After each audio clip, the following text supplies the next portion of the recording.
Yeah, yeah. It's Little Kenny Russell, Canoe Connoisseur Moon. Now, I'm glad to be back. Back, yeah, I'm back on the battlefield. You know, so um,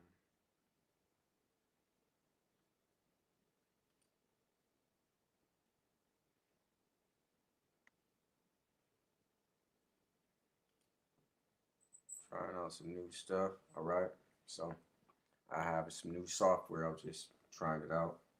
Let me make sure we're in the building. Good to be back in the building on this battlefield like I'm supposed to be.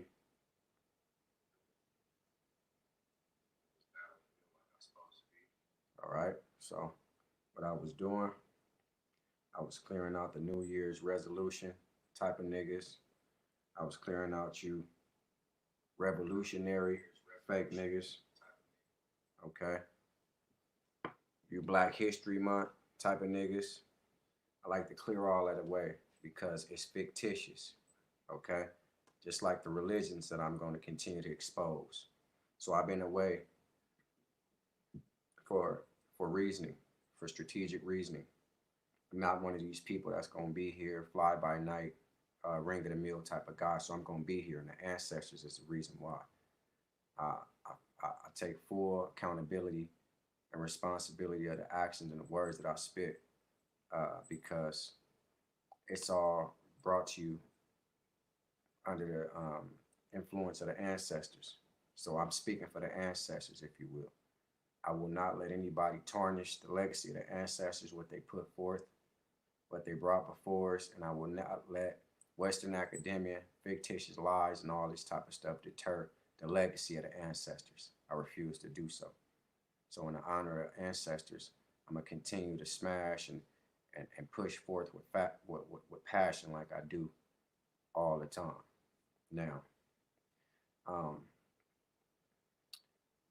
it's always an honor to come in front of this and try to spit a little bit of informative historical data, if you will. And what I'm doing is just trying to bring some enlightenment towards those who might not be enlightened enlightened on the things that I'm speaking about. And it might, a lot of these things might be like, oh, I already knew that, I knew this and that. But you'll be surprised. It's a whole lot of people on the planet with no sense, no common sense, no brains, no smarts, no anything to that nature. So a lot of the information, our historical data, needs to be rehashed because a lot of people might not follow these type of scholars, if you want to call them, or conscious people, conscious community, which I don't choose to really uh, label them as that because the conscious community is really not that conscious. They just happen to be out of different little things and to be in a different little secluded type of excuse me communities that know things that other people don't. So that's basically what the conscious community is. So if you want to call yourself a conscious community member, then you go ahead and you go right ahead and do so. I'm not a conscious community member, and if somebody want to label me that, to each his own. But from my mouth, I'm not into the conscious community. I'm a person that's doing research. I'm a person that's doing historical digging, trying to find historical facts and trying to bring historical facts to discredit literary facts. Simple as that. So today I just wanted to have a quick chat with you on that. As you guys know, um, I'm coming. Got a whole lot of things to continue to spill out into the game because it's a lot of things from my point of view and my perspective that I haven't taught on or touched on yet. A lot of people may have did so, but you haven't heard my perspective and got my analysis on it. So let me try to make a banner. So I'm sorry. I'm gonna go to create a banner. Uh,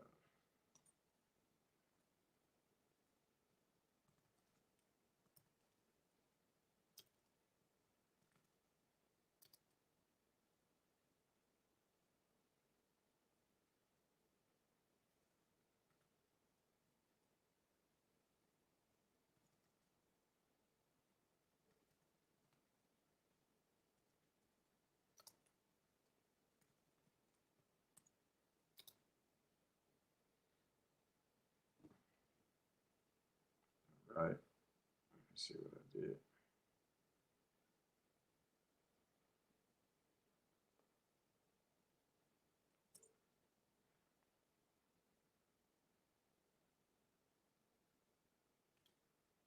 Let's see.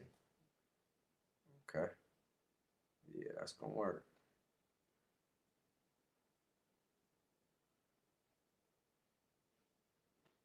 Okay.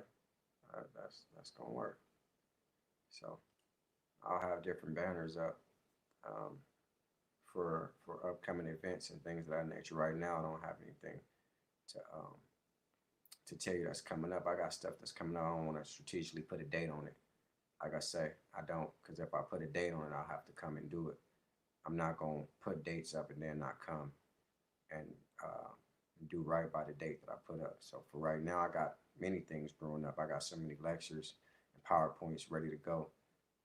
But I want a different type of regalia. I'm gonna have different type of military regalia that I wear for my for the clothing and things of that nature. So I want to have a different type of thing when I'm seen on camera. But you'll understand because Wrath, the Wrath of the African Revolutionaries, War, the war type of stuff.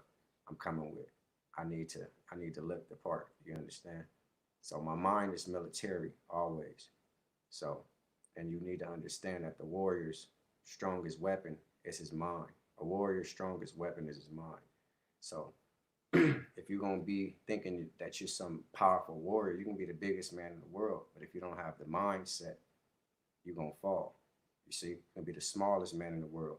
But if you have a strategic military mindset and mind frame, you can destroy anything coming up against you. Like, the fictitious story in the Bible about David and Goliath. That's a story to what I'm speaking about. It entails what I'm speaking about. You see, it don't matter how big your body is, your posture and all this type of your physicality. It's your mental mindset, your mind frame. So I'm gonna do a thing on the the compatibility and incompatibility of love because a lot of people think that see love is an element of the universe. It's unseen. So when people say, "Hey, we're incompatible because I drink and smoke and you might not drink and smoke," they think that these physical incompatibilities can stop them from um, undertaking this love process. Love is invisible. That's why a lot of times you can fall for people that you feel like you don't have anything in common with. And you know in your heart, you're like, I don't need to be falling for this person. But it's nothing you can do. Love is an unseen element of the universe. So when you take two social elements, furthers drinking, smoking, or partying, another, there's a third element, and you put it in there, and this other person don't have the same intangibles or the attributes that you acquire. So you take them two, and you thinking like we incompatible because you go to church or you go to the mosque or you go to the synagogue, and I go to this place or I don't attend any of these. That's not incompatibilities for love. Now that's incompatibilities for social living. You guys might couldn't live in the same house socially if that's what you're looking for. But love is something that physical incompatibilities can never deter. It can't interfere it. Again, like the fictitious Bible speak about, what I put together, let no man separate. Things of that nature. Not in that correct wording, but you understand the scripture that I'm quoting. That's what that's speaking about.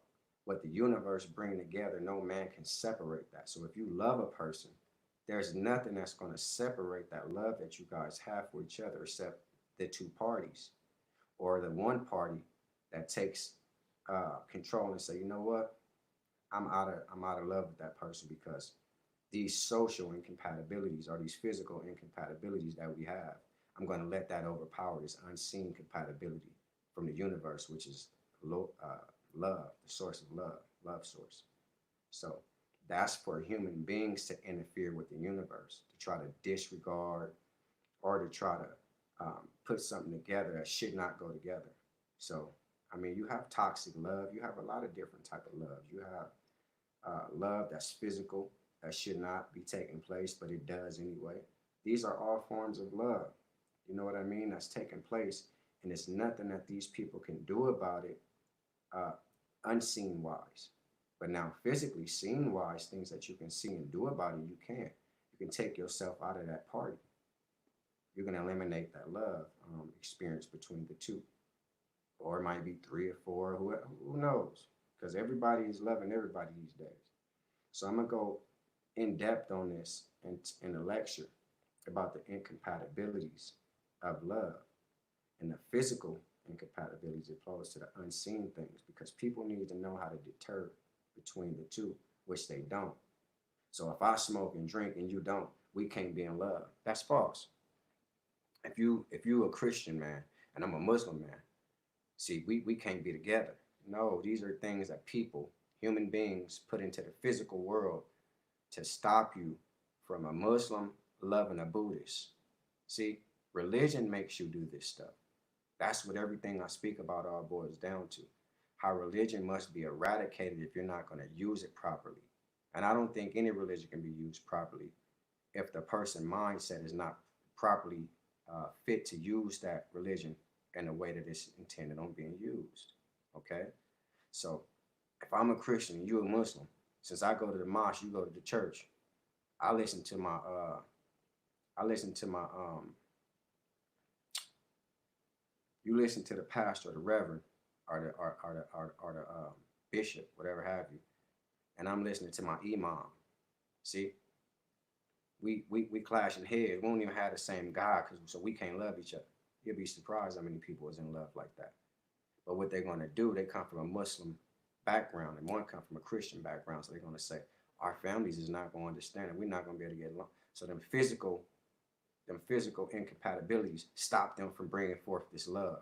See, physical, nothing unseen, because the unseen will take hold of them and they be loving each other like, dang, how did we get here? You're a Muslim background, I'm a Christian background. See, these are things people don't even understand, but the physicalness, you can't come to my church, you can't come to our church meeting, you can't come to my church meeting, because you talking about Jesus, you talking about Allah. So that bumps heads in the physical. But the unseen properties of love, they got that good. They making love to each other. They every time they see each other, they inflamed and engulfed with this unseen presence of love.